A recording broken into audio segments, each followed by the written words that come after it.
Hoy, ya con la cabeza fría, puedo señalar con exactitud el momento en que mi vida se partió en dos: el antes y el después. Yo tenía 16 años cuando mis papás me sentaron en la sala de la casa, una sala chiquita, de esas donde el sillón de siempre ya está algo hundido y la mesa del comedor casi estorba. No hubo gritos, no hubo platos volando, no hubo esa escena que uno ve en los melodramas. Solo estaban ellos dos, sentados frente a mí, con la mirada cansada. Mi mamá, Verónica, respiró hondo y dijo: «Tu papá y yo vamos a divorciarnos». Mi papá, Héctor, asintió despacio, como si le pesara hasta mover la cabeza. «Ya no estamos bien», agregó él. «No es culpa tuya, solo queremos cosas distintas». Lo raro es que yo, en ese momento, estuve bien. O eso creí. Tal vez porque lo dijeron con una calma extraña. Tal vez porque ya lo venía sintiendo desde hacía meses. En cosas pequeñas que nadie explicaba. Menos cenas juntos, menos pláticas. Dos vidas paralelas bajo el mismo techo. Mi papá llegaba, se encerraba con la computadora. Mi mamá se distraía con cualquier cosa y evitaba mirar la mesa cuando sobraban sillas. A las pocas semanas, mi papá se mudó a un departamento en la Benito Juárez, de esos edificios de pasillo largo y vecinos que te saludan sin conocerte. Empecé a verlo cada 15 días. Los fines de semana con él eran como descansar de verdad. Pedíamos pizza, poníamos películas malas de ciencia ficción, de esas que parecen hechas con cartón y luces baratas, y nos reíamos como si todo estuviera normal. Un año después del divorcio, mi mamá llegó una mañana a la cocina con una cara que yo no le había visto en mucho tiempo. Traía esa emoción clara en los ojos, como si se hubiera quitado un peso. «Lucía», dijo, y casi parecía que andaba más ligera. «Conocí a alguien especial». Yo estaba con el cereal frente a mí, sin ganas de nada, y la vi moverse por la cocina como si, de pronto, el mundo fuera más amable. «Se llama Roberto», siguió. «Y tiene una hija. Tiene como 10 años. ¿No estaría bonito que tuvieras una hermana?» Yo forcé una sonrisa. Empujé el cereal con la cuchara, sin comer. «Qué bien, mamá», dije. «Qué padre». Por dentro, lo único que pensé fue: claro, justo lo que me faltaba. No pasó mucho tiempo. Cuando mi mamá se enoja, tarda en bajarle. Cuando se ilusiona, corre. En cuestión de meses, ya estaban casados. Roberto y su hija, Sara, se mudaron a la casa. Y ahí empezó el verdadero problema. Sara era perfecta cuando había adultos cerca. Ropita de marca, moñitos bien puestos, el cabello hecho en rizos como de muñeca. Sonreía bonito, decía. «Gracias», con voz dulce. Y si alguien le daba un dulce, lo recibía como si estuviera en un comercial. Pero apenas mi mamá o Roberto volteaban, Sara se transformaba. Al principio eran cosas pequeñas, de esas que te hacen dudar de ti misma. Mi suéter favorito apareció por accidente en la lavadora junto con unos calcetines rojos y se manchó. Mi tarea, de pronto, tenía manchas de café, como si alguien hubiera puesto un vaso encima. Cosas así. Lo suficiente para arruinarte el día, pero no lo suficiente para que un adulto dijera: «Esto es grave». Roberto tampoco ayudaba. Tenía ese tipo de consejos que no son consejos, son golpes disfrazados de preocupación. «Lucía», decía, viéndome de arriba a abajo, antes de que saliera a la escuela. «¿No crees que esa falda está muy corta?» O se asomaba a mi cuarto y soltaba: «Si pasaras menos tiempo en el teléfono y más estudiando, tus calificaciones estarían mejor». Siempre en ese tono medio tranquilo, medio duro, como si él fuera el juez de mi vida. Si yo intentaba contestar, mi mamá se metía rápido.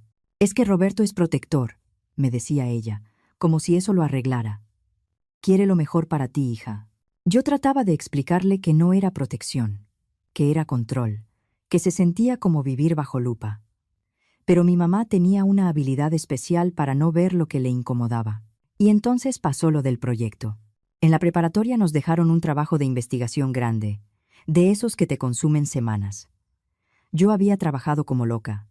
Entrevistas, datos, gráficas, hojas y hojas de información. Tenía todo ordenado en una carpeta. Estaba orgullosa. La verdad. Era la primera vez en mucho tiempo que sentía que estaba haciendo algo bien, algo mío. Un día salí temprano y regresé a la casa antes de lo normal. Entré a mi cuarto y me quedé helada. Sara estaba sentada en el piso, con mis hojas esparcidas.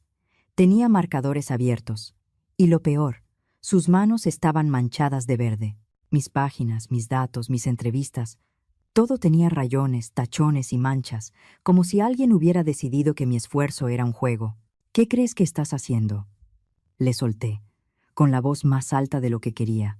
Sara levantó la cara, con esa expresión de inocencia armada. Nada, chilló, y de inmediato quiso tapar el desastre con el cuerpo. Yo la tomé del suéter, sin pensar, más por coraje que por fuerza. ¿Nada? Mira esto, le dije, y sentí que me temblaban las manos. La jalé hacia abajo, a la sala, donde mi mamá y Roberto estaban viendo la televisión como si el mundo fuera perfecto. Ni siquiera voltearon al principio. «¡Miren!», grité. «¡Miren sus manos!». Se los puse enfrente. Las manos verdes, el marcador todavía con la tapa mal puesta, y mis hojas arrugadas, manchadas, destrozadas. «Vean lo que hizo», dije, y se me quebró la voz. Arruinó mi proyecto. Semanas de trabajo. Roberto se levantó de golpe. La cara se le puso roja, como si yo lo hubiera insultado a él. «Suéltala», ordenó. «No». «Que vean», insistí. «Está todo ahí». «Suéltala, Lucía», repitió, y ya estaba encima de mí. «¿Cómo te atreves a agarrar así a mi hija? Es una niña que me destruyó todo», dije. «Se ve clarito». Y entonces Roberto soltó lo que traía guardado desde hacía tiempo, con esa facilidad de quien se siente con derecho. «Eres una malagradecida», me escupió. «Ni siquiera sabes controlar tu carácter. ¿Qué te pasa?». Me quedé mirándolo, esperando que mi mamá dijera algo. Cualquier cosa, que me defendiera, aunque fuera poquito. Que dijera, «Roberto, bájale». Que dijera, «Sara, pide perdón». Lo mínimo. Pero mi mamá se quedó sentada, con esa cara de desaprobación hacia mí, como si yo fuera la que había hecho un escándalo sin razón. «Lucía», dijo en voz baja, «no exageres. Esa noche no dormí. Me acosté mirando el techo, con el estómago revuelto, repitiendo la escena una y otra vez. La voz de Roberto, las manos verdes. Y, sobre todo, el silencio de mi mamá. Ese silencio me pesó más que cualquier regaño. Al amanecer, ya había tomado una decisión. Empecé a empacar antes de que saliera el sol. Metí ropa en bolsas, libros, cosas que me importaban. Ni me fijé si estaba doblada. Solo quería irme. Marqué a mi papá. Contestó al primer tono. «¿Lucía? ¿Qué pasó?». Se me quebró la voz. «Papá, ¿puedo irme a vivir contigo?». No me pidió explicaciones largas. Solo dijo, «Sí, hija. Claro. Dame 20 minutos». Y sí, eran como las 5 y algo de la mañana. Todavía no arrancaba el tráfico pesado. Cuando la camioneta de mi papá se estacionó afuera, Roberto ya se había ido al trabajo y Sara estaba en la escuela. Mi mamá salió a la puerta y me vio cargando las bolsas. «Lucía, no hagas esto», dijo. «Estás reaccionando de más». Yo me giré y la miré como si la estuviera viendo por primera vez. «¿De más?», repetí. «Tu esposo me habló como si yo fuera nadie y tú te quedaste callada. Su hija arruinó mi proyecto y tú no hiciste nada. ¿Eso es reaccionar de más?». Mi papá escuchó y se le endureció la cara. «¿Qué dijo Roberto?», preguntó, y su voz ya no era tranquila. Le conté todo. Lo de los comentarios de siempre, lo de la falda, lo de mis tareas, lo del proyecto, lo de cómo me habló y lo fácil que mi mamá lo dejó pasar. Mi papá apretó la mandíbula. «¿Dónde trabaja?», preguntó, como si ya supiera lo que iba a hacer. «No, papá», alcancé a decir, pero él ya estaba caminando hacia su camioneta. Ese mismo día, fue a buscar a Roberto a su oficina. Yo me quedé en la camioneta, con el corazón acelerado, viendo desde lejos. A través del vidrio alcancé a verlos discutiendo. Mi papá señalando, Roberto poniéndose de pie, los dos rojos de coraje. Se metió la gente de seguridad del edificio antes de que aquello se saliera de control. Cuando regresó, mi papá no me dijo mucho. Solo se sentó, respiró hondo y me miró. «Ya estuvo», dijo. «Vas a estar conmigo». Aquí nadie te va a tratar así. Vivir con mi papá fue como descansar sin miedo. De repente ya no tenía que andar con cuidado todo el tiempo. Ya no tenía que revisar mi cuarto como si fuera normal que me sabotearan. Ya no tenía que preguntarme si iba a aparecer otra mancha en mi mochila. Mi papá me ayudó a rehacer el proyecto. Nos quedábamos hasta tarde, con café y pan dulce. Yo escribía, él revisaba, me traía un plato de fruta, me decía, «Vas bien». Pequeñas cosas que para mí eran enormes. A los pocos días, mi mamá me mandó un mensaje. «De verdad no puedo creer que pusieras a tu papá en contra de Roberto. Estás rompiendo a esta familia». No le respondí. ¿Qué familia? La que me pedía aguantar para que los demás estuvieran cómodos. Me concentré en terminar la preparatoria. El día de mi graduación, mi papá y mi abuela, doña Elvira, estaban en primera fila. Aplaudieron más fuerte que nadie. Mi mamá también fue, con Roberto y Sara, pero yo apenas los miré. Crucé el escenario, recibí el papel, sonreí para la foto y seguí. Después, mi abuela me abrazó tan fuerte que sentí alivio.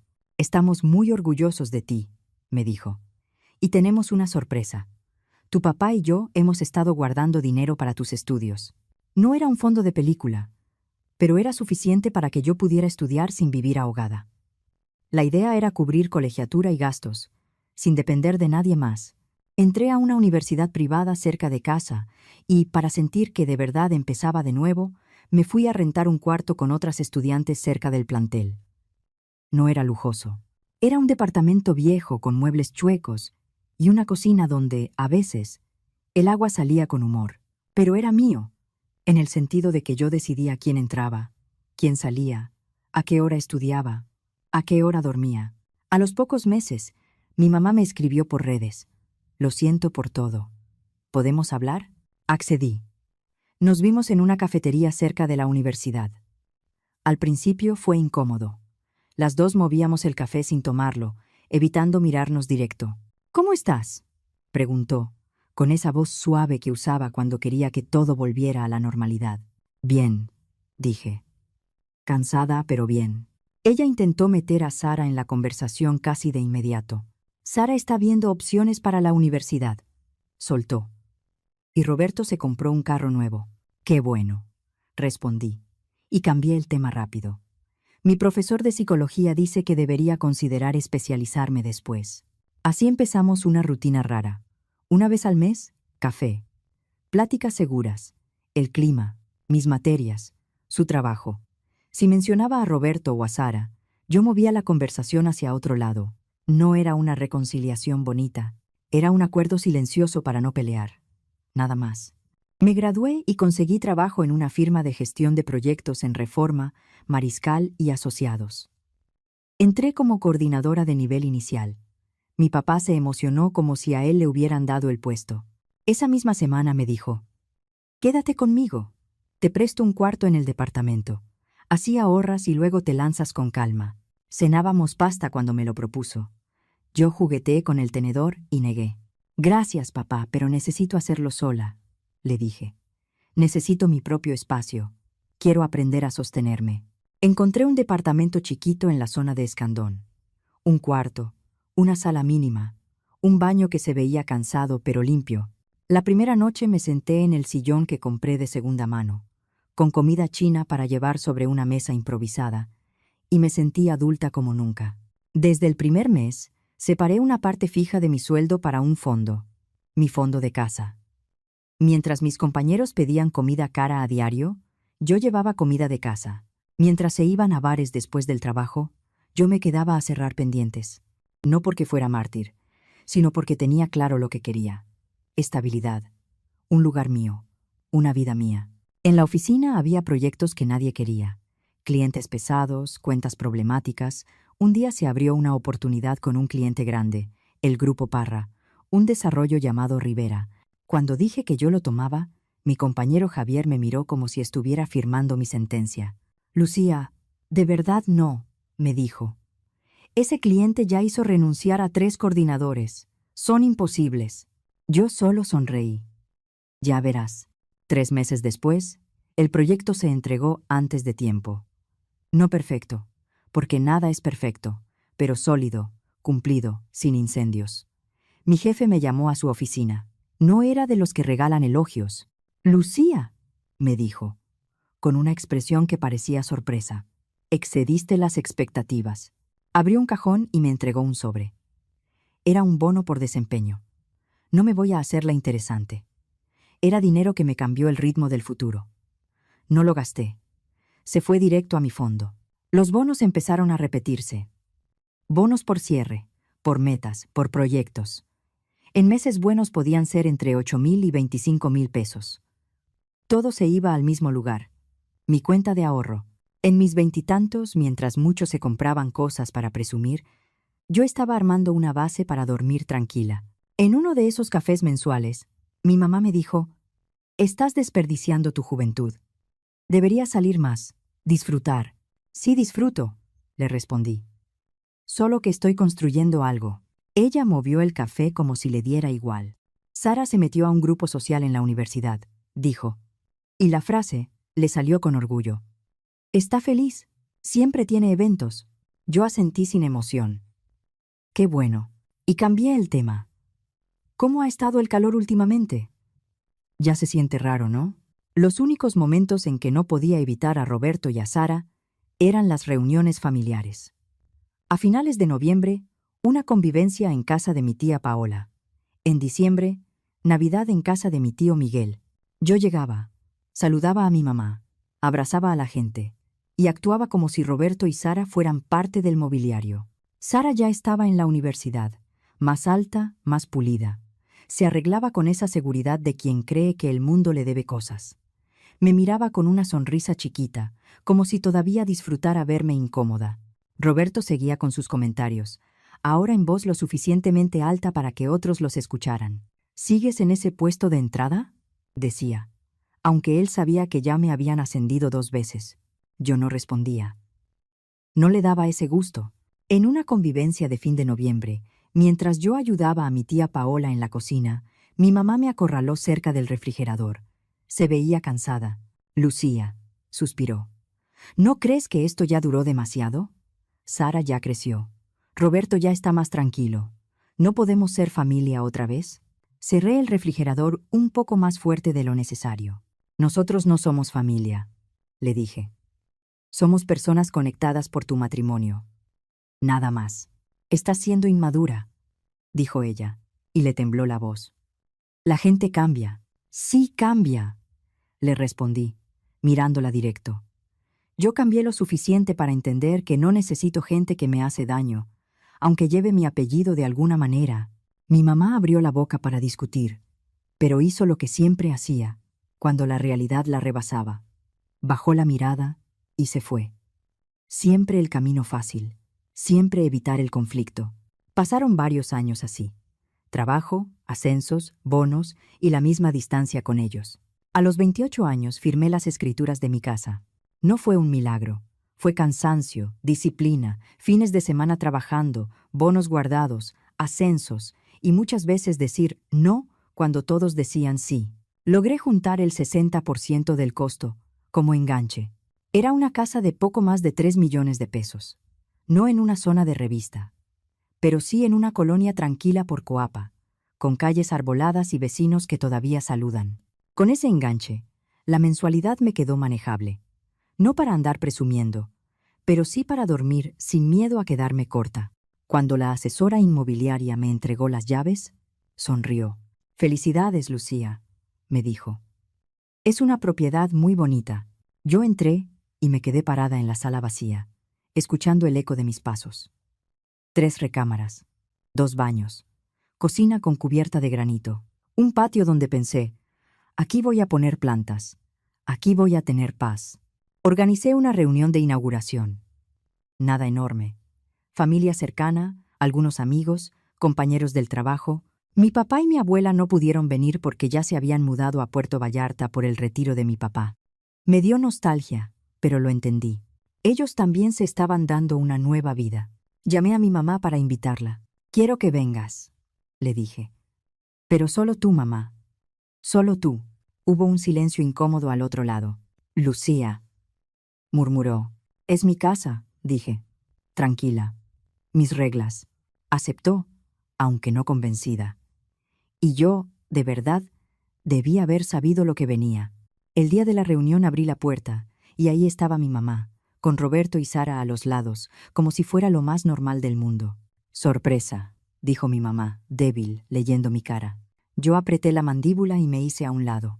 «Pásenle», dije, y lo dije porque había gente detrás de ellos mirando, y yo no iba a hacer un espectáculo en mi primera noche feliz.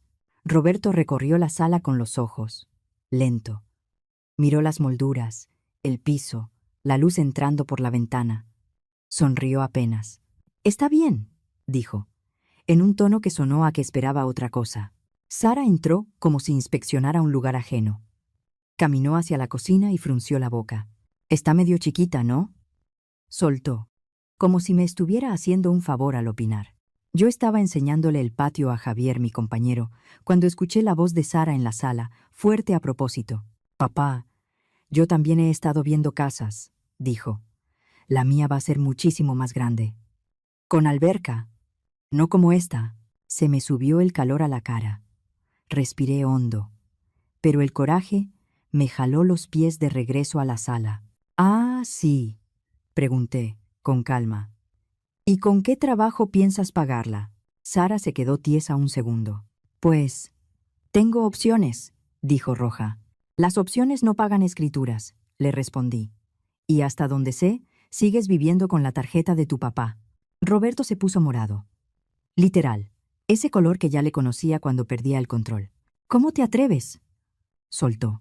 «No», lo corté, y mi voz salió firme. «¿Cómo se atreven ustedes? Llegan sin invitación y todavía se ponen a criticar mi casa». Mi mamá tomó del brazo a Roberto, nerviosa. «Ya, vámonos», dijo rápido. «Roberto, Sara, vámonos». Los vi salir con prisa. Mi mamá volteó una vez, con una cara de disculpa que no arreglaba nada. Se cerró la puerta y la reunión siguió. Yo sonreí, saludé a la gente, pero por dentro me quedó claro que mi mamá nunca iba a respetar un límite si eso la obligaba a enfrentar a Roberto.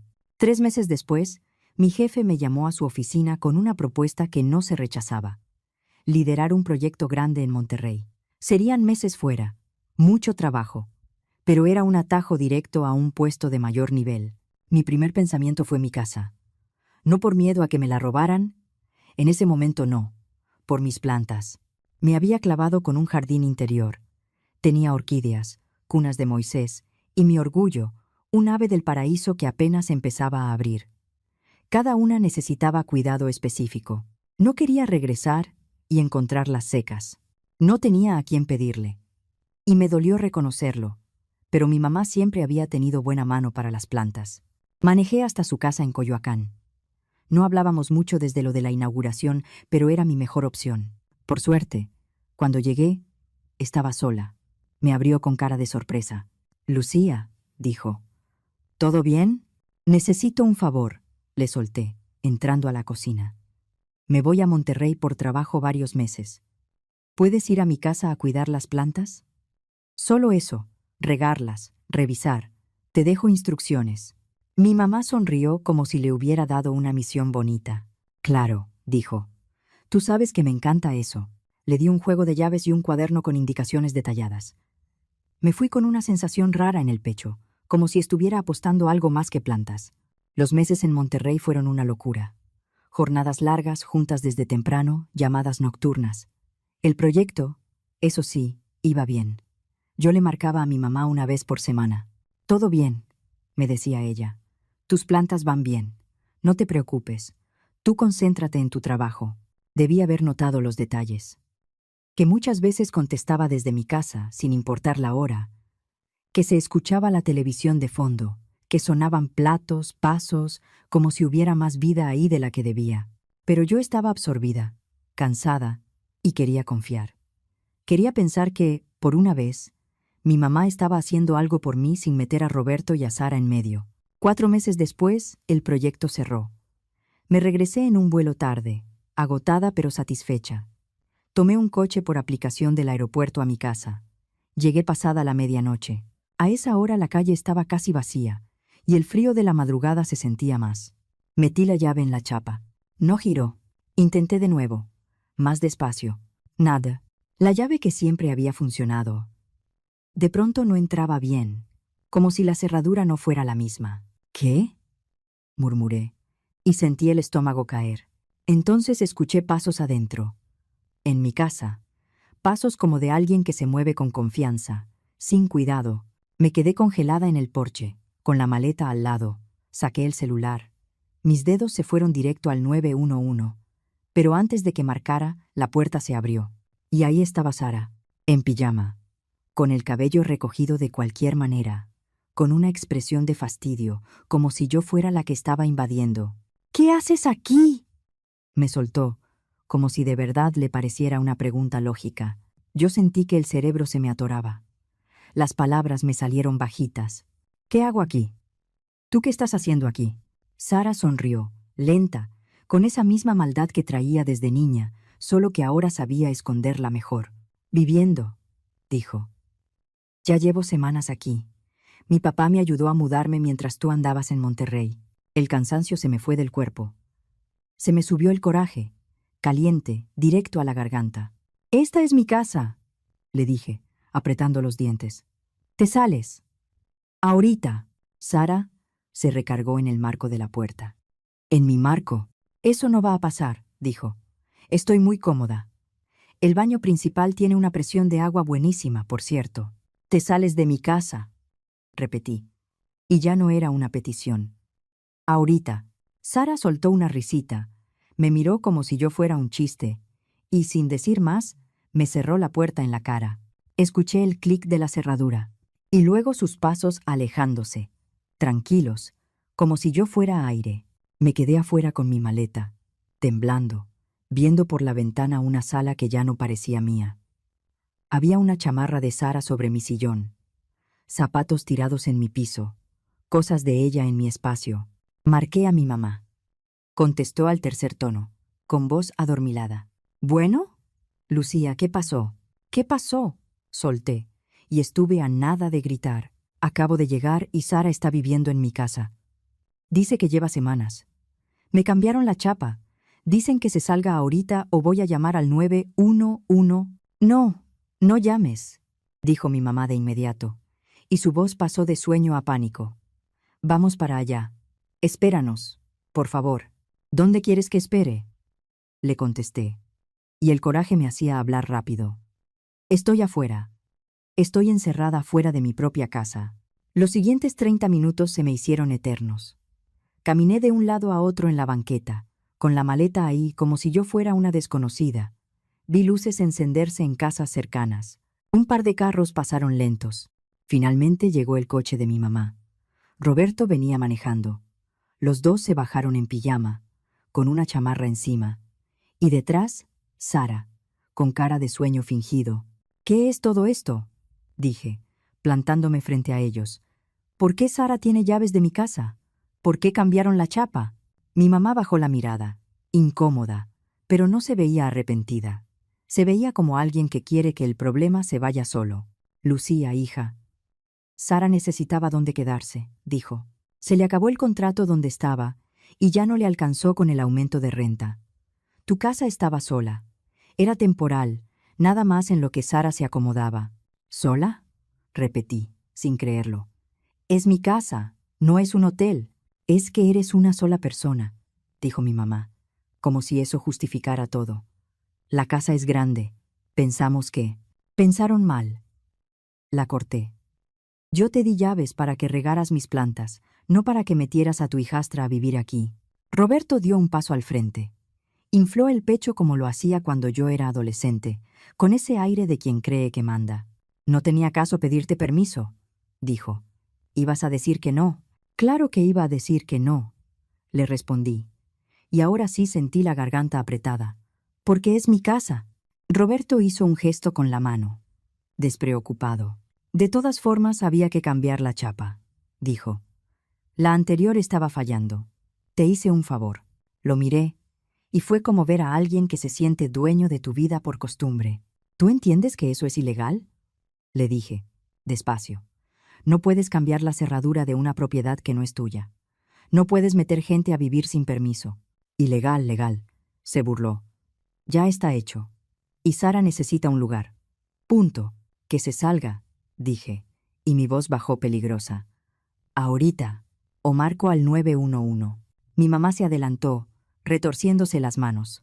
Si llamas, dijo, yo ya no te vuelvo a hablar. ¿Eso quieres? ¿Que todos los vecinos se enteren? ¿Destruir esta familia? Me dio risa, pero no fue una risa bonita. Fue seca. ¿Esta familia? Repetí. ¿La familia? ¿Donde tu esposo se adueña de mi casa? ¿Y tú lo justificas? No me contestaron. Simplemente voltearon y entraron. A mi casa. Y la puerta se cerró con un clic definitivo, dejándome afuera otra vez. Ahí se me acabó la paciencia. Se me acabó el intento de no armarla. Se me acabó la idea de que, si yo me quedaba callada, algún día me iban a respetar. Saqué el celular y marqué. 911. ¿Cuál es su emergencia? Necesito apoyo, dije, y me sorprendió lo firme que salió mi voz. Estoy fuera de mi casa. Cambiaron la cerradura sin mi permiso y metieron a vivir a alguien. No me dejan entrar.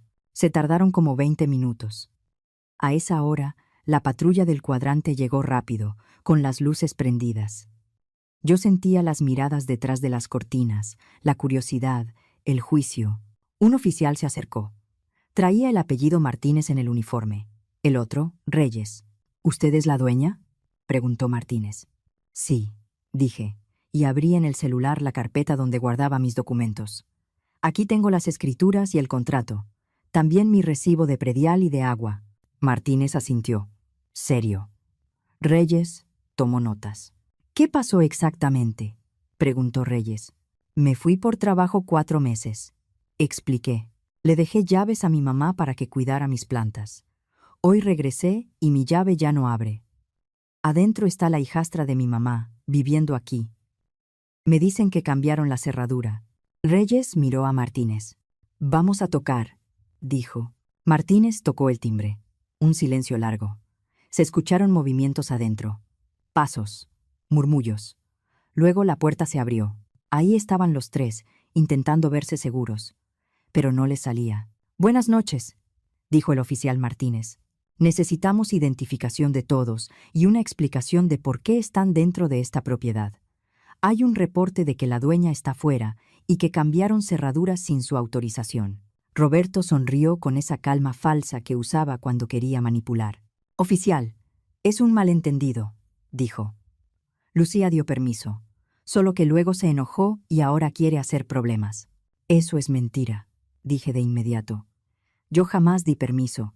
Ellos aprovecharon que yo no estaba. Reyes bajó la mirada a su libreta. ¿Usted cambió la chapa?, le preguntó a Roberto. ¿Se cambió? Sí, dijo Roberto, como si hablara de cambiar un foco. La anterior estaba fallando. ¿Entonces acepta que la cambió sin avisarle a la propietaria?, preguntó Reyes. Roberto se quedó un segundo callado. Sara apretó los labios. Martínez suspiró, con paciencia de quien ya vio 1000 historias parecidas.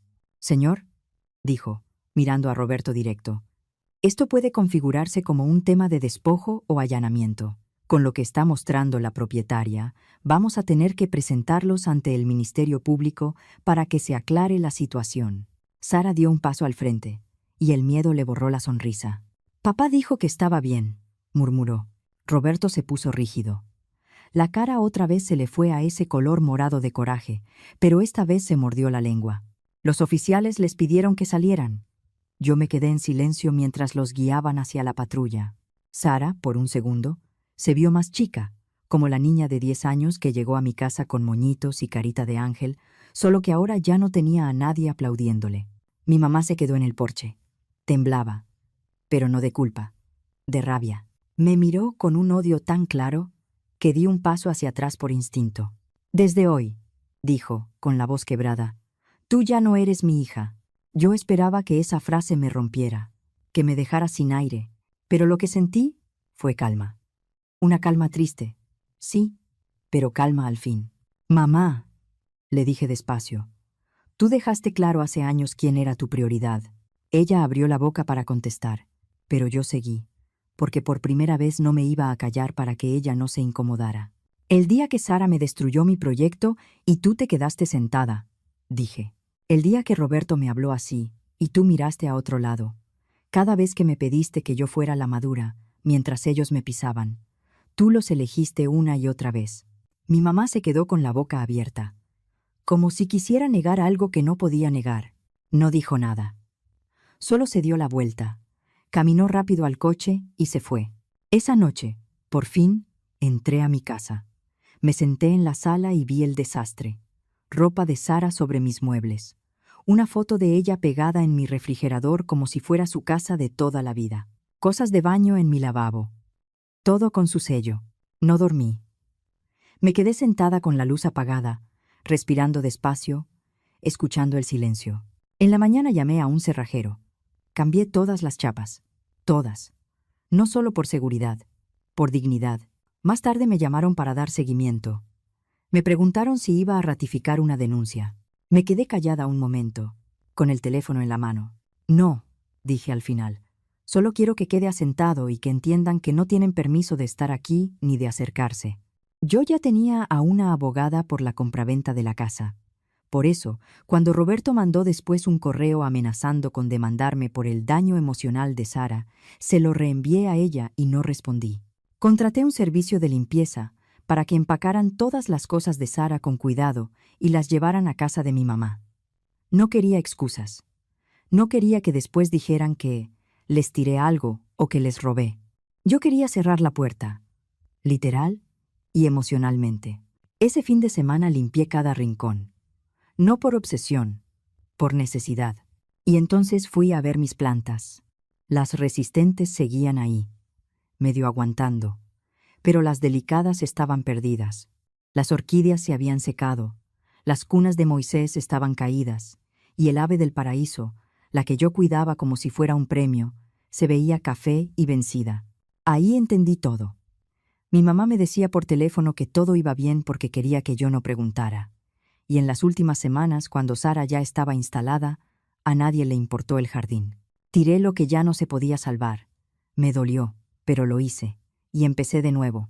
Han pasado 3 meses desde esa noche. Mi mamá llamó una vez. No contesté.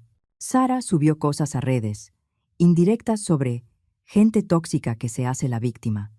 La bloqueé, sin drama. Un día me encontré a mi tía Paola en el supermercado.